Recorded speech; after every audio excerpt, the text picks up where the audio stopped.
Hello and welcome back to the channel. If you're new here, hi, you're very welcome. This is Reading the Past and I'm Dr. Cat. Today I'd like to look at William Shakespeare's play Richard II. In particular, the moment where this play was staged as a propaganda exercise aimed at inciting people to rise up against Elizabeth I.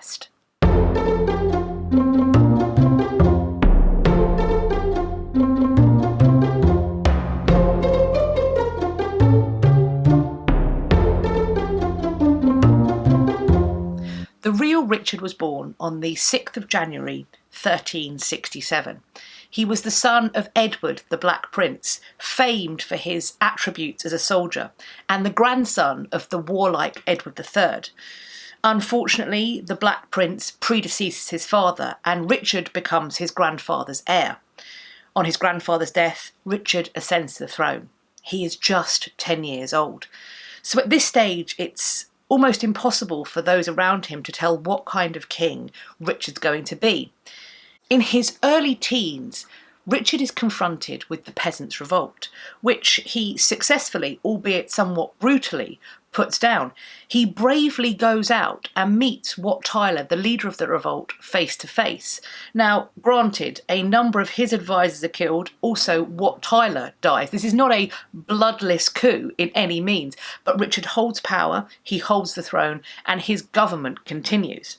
Nevertheless, as time moves on, it becomes quite clear that Richard is not the war maker or soldier that either his father or grandfather were. He is quite keen to strike a peace and end the 100 Years' War in Europe. Richard is a patron of the arts, as can be seen through these images that I'm going to show you now. The first, this panel portrait of Richard's coronation. He is confronting the viewer, face on. Now, this type of portrait had never been produced of an English king before this. Similarly, if we look at the Wilton Diptych, Richard has had himself painted elaborately. This is his travelling altarpiece. This is his faith practice. And what we see on the one side is Richard kneeling before a host of blue-robed angels. But if we looked closely at those blue robes, we can see the white stag that is the symbol of Richard II. Essentially, these angels are on Richard's side. Now, this is a travelling altarpiece that would potentially only have been seen by Richard and the closest members of his household. But what he is expressing here is his personal faith, that he rules by divine right, and that God and the whole host of the angels are on his side. Now, of course, when you believe you rule by divine right, that can create problems, particularly if you have a baronage or nobility that think that they should have an equal say in the rule of the country. For some modern historians, Richard's reign fails because he is a king born before his time. He is a proto-Renaissance prince whose artistic and philosophical outlook is essentially so at odds with those around him that they cannot cope and they pull him down because they don't understand him. It's also important to note that historians also view him as being tyrannical, perhaps mentally ill, effeminate, weak, lacking the warlike attributes necessary for an English medieval king. Richard seems to be all of these things, almost dichotomous in this way, that he is both tyrannical but also weak. He is artistic and philosophical, but he's also single-minded and lacking the proper diplomacy to be a successful monarch. However, it is perhaps worth saying that the Richard that we see in all of his magnified differences and confusions is not necessarily the Richard that Shakespeare would have known. So I think it's important to explore just where Shakespeare gets his historical sources. William Shakespeare doesn't just use one source when it comes to creating his plays. Instead, he appears to have been incredibly widely read and to have drawn inspiration from a variety of sources, both literary and also the contemporary events that were going on around him. However, there is a through line that we can see in his history plays and in his historical figures that appear in other plays, and that is his use of Raphael Holinshed's Chronicles. They are first printed in 1577, but they are expanded and edited and reprinted in 1587. and it appears that this later version is something that Shakespeare has access to. If we look at Cymbeline or Macbeth or the Henry plays, and indeed Richard II, indeed all of the history plays, this is a text that Shakespeare is quite clearly drawing from. So what does Holinshed have to say about the character, appearance and attitude of Richard II?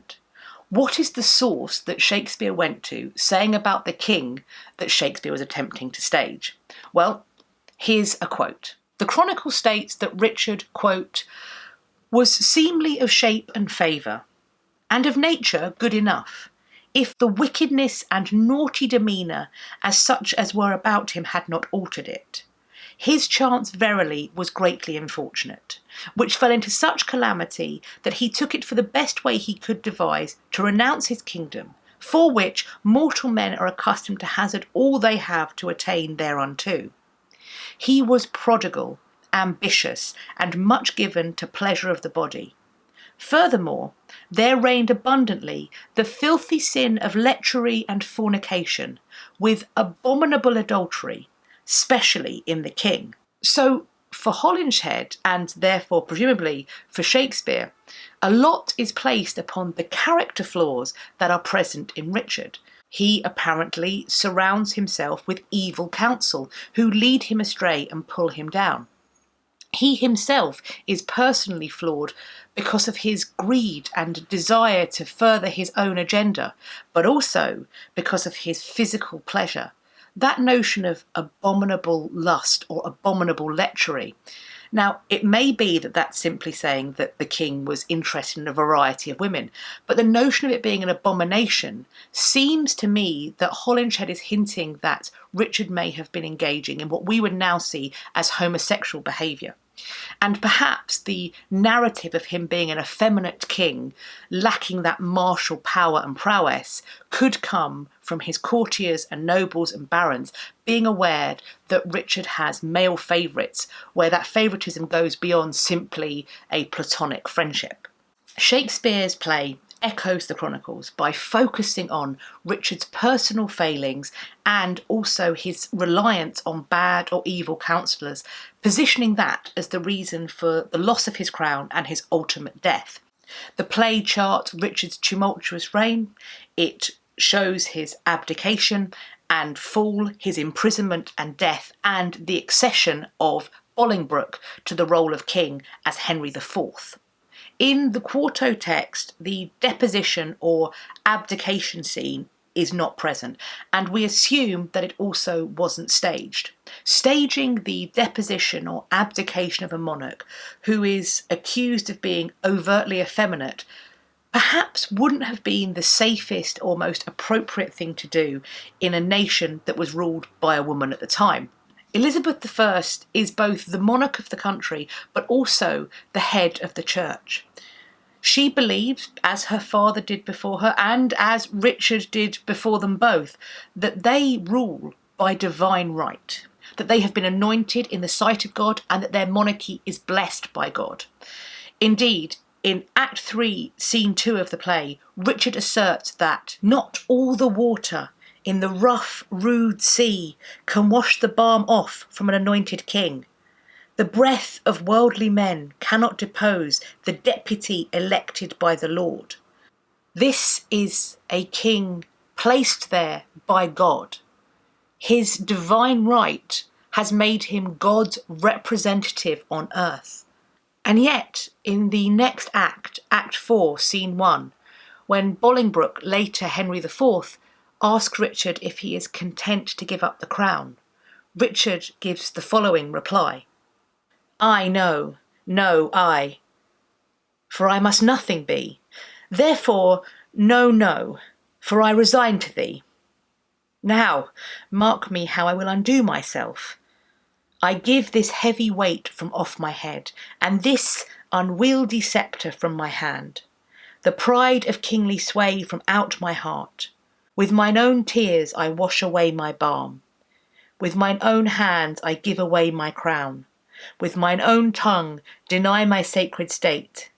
With mine own breath release all duteous oaths. All pomp and majesty I do forswear. My manors, rents and revenues I forego. My acts, decrees and statutes I deny. We aren't precisely sure of the exact date that William Shakespeare wrote or his company first performed Richard II, but scholars agree that it's somewhere between 1594 and 1596. Most offer a circa 1595 for the date and are just done with it.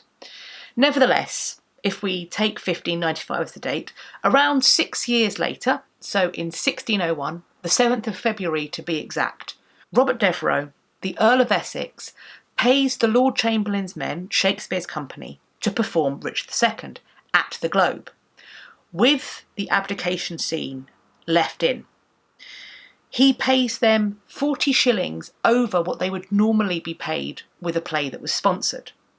The following day, Essex marches into London at the head of a small band of armed men.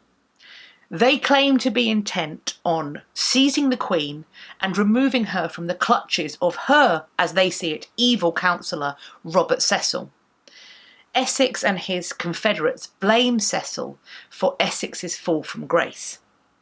Of course, it was far more complicated than that, and as with most things, when somebody falls from favour, it's perhaps best to look in one's own back garden rather than looking around for somebody else to blame. Elizabeth had made Essex Lord Lieutenant of Ireland in 1599, and his job, essentially, was to subdue the rebellious nature of the Earl of Tyrone.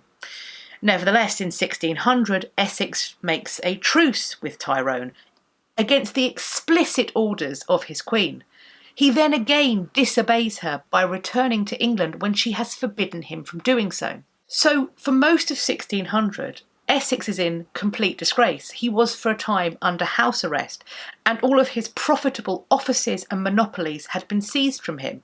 He had explicitly disobeyed and therefore displeased his monarch.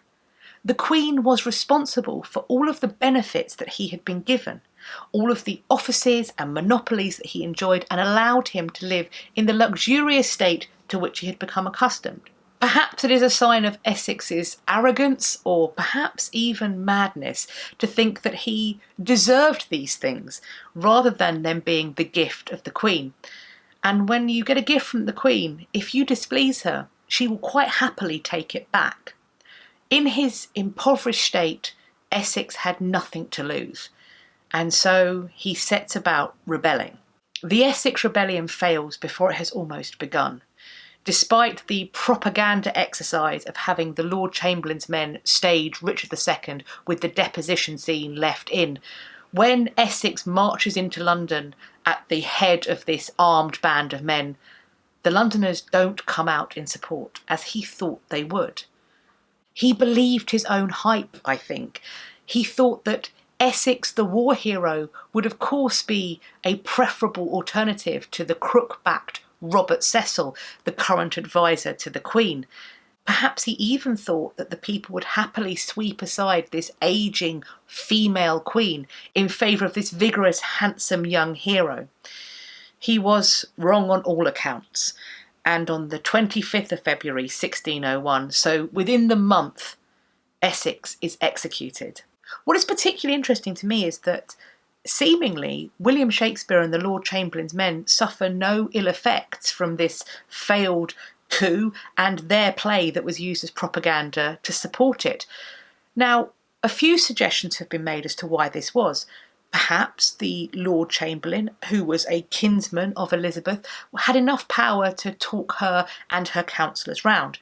Perhaps he was able to make them see that essentially taking this money was a mercenary endeavour, that the men had no interest in being part of the coup, but being paid an extra 40 shillings meant that they would pretty much say whatever for whomever. Now, no doubt, a close eye is going to be kept on them. They can't be finding themselves involved in anything seditious after this, surely.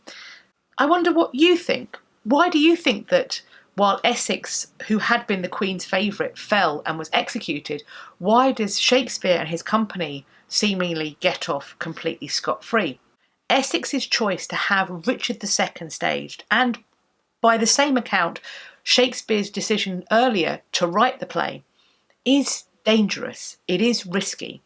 Richard II, criticised for being effeminate, pushed from his throne, forced to abdicate, imprisoned, and then dead in mysterious and unknown circumstances, could easily be used as a cipher for Elizabeth I.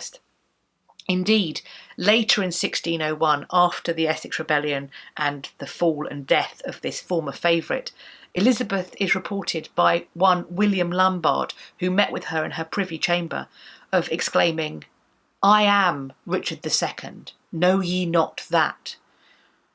If Elizabeth could see the parallel and feel anxious about it, then anybody writing or paying to have that play staged is potentially playing with fire.